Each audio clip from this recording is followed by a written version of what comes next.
Hey guys, back in my old spot, my video making spot.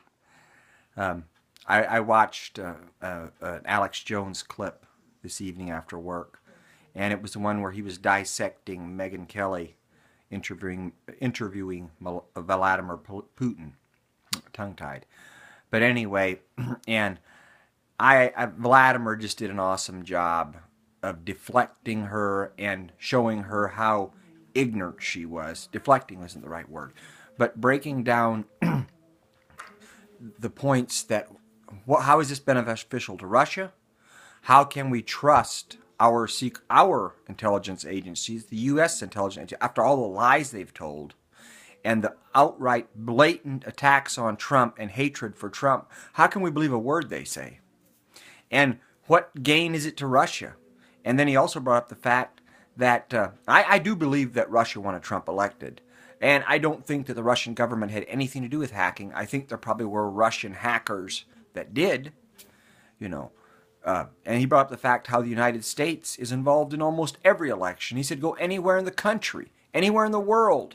Point to a country, ask them if they feel like the United States meddles in their election. They'll tell you they do.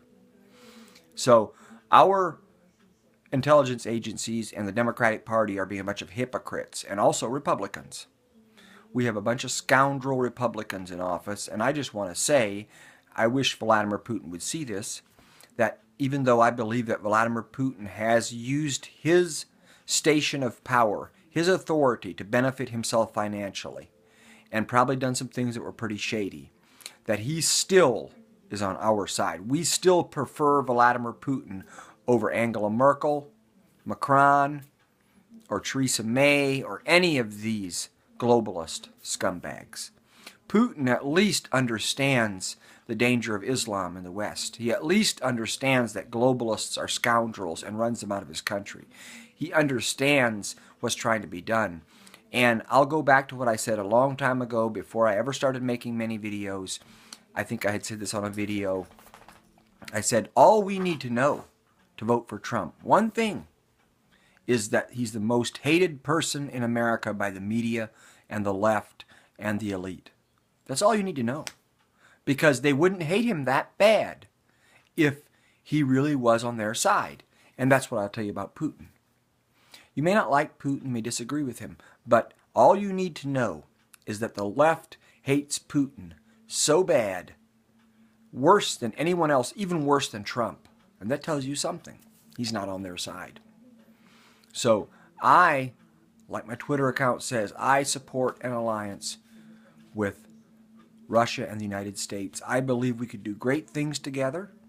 I believe that the United States and Russia, two big, large superpowers, could have tremendous leverage over China. China, sure, we have nothing in common with China. Russia, much more than China. These attacks on Russia are nothing more than a smear campaign like they are on Trump.